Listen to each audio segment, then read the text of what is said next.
This week's Torah portion, Parshat Vayeshev, opens with the description of Joseph's multiple dreams, wherein he dreams of symbols which seem to indicate that his family is going to bow down to him. His parents, his siblings, his brothers don't like that. In addition, their father, Jacob, has already shown preference to Joseph. He's given him a beautiful coat of many colors, ketonet pasim. So the brothers don't like Joseph. They hate him. They're envious of him. The action picks up. We're in Genesis chapter 37, verse 12. Vayelchu echav. The brothers went one day, lir'ot et son avihem b'Shechem, to graze, to pasture their father's flock in or near the town of Shechem. Now, what's notable about this verse is that over the Hebrew word et, which we'll get to in a second, there are two dots. The Hebrew word et is two letters, aleph, tav. There's a dot in the text in a Torah scroll today over each one of those letters. What is the significance of those dots? Now, first of all, what does the word et mean? Well, et is a pretty much impossible word to describe.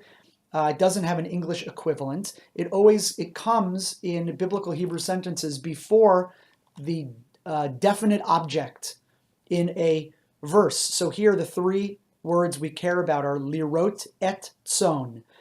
They went to pasture the flock. And et comes before the flock. It's whatever the object of this verse is. The object is the flock. It's the thing that the action is happening to. The word et comes before it. So the subjects are the brothers. The action is the taking out to pasture, taking out to graze. And the object is the flock. And the word et signifies what's about to come. But the word et here has these two dots over it. What is the significance of those two dots? Says Rashi. Nakud al et. The word et has these dots over it. Shelo halchu ela lirot et atzman. They actually didn't really go to graze animals, but rather to graze themselves. Now, what does it mean to graze? To graze means you facilitate animals to eat. So this seems to mean that they weren't taking the animals to eat, but rather they were grazing themselves. They went to eat.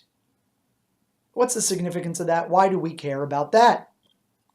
Says the Maharal in his book, the Gur Aryeh. Perush. This is the explanation.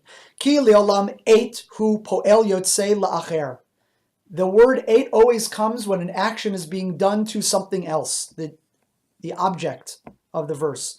Shahayu ro'im acherim. Here, it seems they're going to graze others.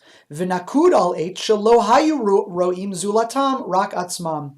So the dots over the word eit signify that they, in this case, did not go to graze or to pasture others, animals, but rather to graze or pasture themselves, to eat, to feed themselves. Ki kol nikuda okeret hateva. The Maharal gives us a general rule here that anytime a word has dots over it, one way we can read the meaning of that is that that word is supposed to be read as if it were not there.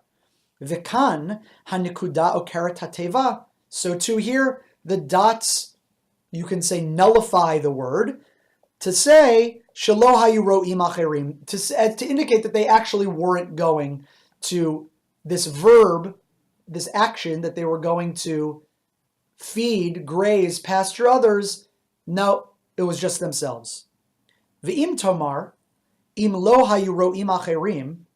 And if you will say, well, wait a sec, if they weren't going to pasture others, lo lichtov klal milat eit. They shouldn't, the Torah, why did it put in this word at all? Just to put the dots over it to show us we shouldn't read it. Don't put it there in the first place. This is the question, he doesn't cite it here, but this question is asked by another super commentary on Rashi, the Mizrahi.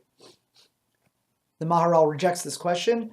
The Ein ze kashya, but don't worry about this. Ki hakatuv magid lacha, rather the verse is trying to tell you, ki hem hayu omrim bevadai la'avihem, because really what they said to their, hold on one sec, what they said to their father was bivadai yelchu lirot tzon, that certainly they were going to pasture these animals. That's what they told their father, which according to the Maharal is why the word et should be in the sentence. They told their father one thing, but they did something else. Ha'emet hu shahayu ro'im et atzman. They really went to feed themselves. Inami shevadai. And now he offers another answer. De'im lo katav, had they not written the word et, ha'iti mafaresh v'yelchu lirot tzon avihem lo atzman. That you needed that word because if they hadn't written it, then I would have thought certainly they're going to pasture their father's animals. Afagav de lo katav et ki'ilu katav et. I would have assumed as if the word et were there. So the Maharal solves multiple questions. He tells us what the meaning of the word, the nukudot, are, namely to read out the word et. And secondly, he answers the implied question of the Mizrahi, which is that had that word not been there at all in the first place, we wouldn't have understood that that's actually what he had told his father in the first place. Always a pleasure learning with you. More next week.